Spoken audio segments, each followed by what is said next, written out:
Okay, welcome back to the blah blah blah music marketing channel. I'm Johnny, and in this one we're going to talk about why you need a release schedule. We'll talk about why you need one, how to break it down, should you release an album, we'll touch upon that as well, and we'll also that sort of tricky question of releasing too often and not releasing frequently enough. Okay, so why do we need one? Well, whenever you're promoting or releasing anything, generally speaking, you're going to need a marketing plan, particularly if you're a new artist, as you haven't got that many fans or followers in the first place.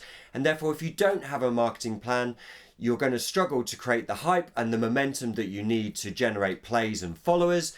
And also, you could miss some opportunities in terms of triggering algorithms, and also miss opportunities in terms of getting a good level of interest and hype around your music.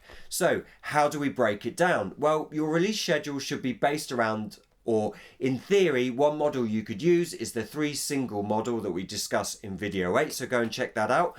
But ultimately, when you're breaking it down, the thing we like to use is kind of the 30-day model, and that is 2 weeks before release, 1 week after release, and then if you've got the time, maybe another week after the release. Why do we suggest 30 days? Well, if you're particularly focusing on digital and, let's say, Spotify, the first 30 days are the most important days in terms of the release and your opportunity to trigger algorithms, momentum, and get on their algorithmic playlists. If you think about, what's a good example, when you buy a gig ticket, particularly if it's a big show, so let's say it's Wembley or it's a big festival, you don't just suddenly buy a ticket on the day having known nothing about that festival in the build-up. There would have been posts, there would have been ads, there would have been lineup sort of sneaky peeks and things like that. And there's all of this builds up the momentum and the hype so that you then go, do you know what, I've got to buy a ticket. So it's the same principle when you're releasing your music. You need a plan, you need a marketing plan, and the best way to do that is with a structured, well thought out release schedule.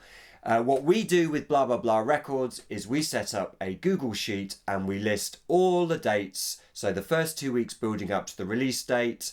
On the release date, we will single out, and then we list the dates for the week or the 2 weeks after, and then we plug in what we're going to do on each of those days so that we know we're hitting all the touch points we need to hit, and we're creating the momentum, or at least trying to create the momentum and hype that we need.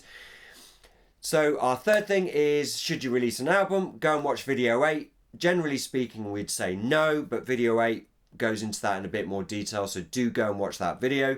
And then our final point is about balance. Now, some of you will be watching this and going, well, yeah, but if I release every, 4 to 6 weeks, I'm just churning these singles out and they might not be as good. And that is a very valid thought. If you're just literally chucking these singles out to make sure you hit the 4 to 6 week time period, and the quality isn't there, that is actually going to be more detrimental to your growth as an artist and your fan base, because the quality is not good and people will switch off. So we definitely don't recommend doing that. Equally though, you do need to be releasing regularly, again, particularly if you're a new artist, because you're trying to generate a fan base that want to stick with you. So if you don't release regularly, they may lose interest, they may forget about you, and they may move on to another artist. So then when your new single comes out, you're pretty much starting again, and all that effort and hard work that you've done before is a little bit wasted. So you could say it's a bit chicken and egg. So how do you get around this? Well, our tip, and it's something we've done with our record label, in particular with our most recent releases with an artist called TR, is we made sure that we had the music ready in advance before we even released something. So before single 1 came out, we already knew that we had single 2 and single 3 in the bag. And that way you can make sure the quality is there, but then you can also make sure you are hitting that frequency that you need to build momentum and grow your fan base.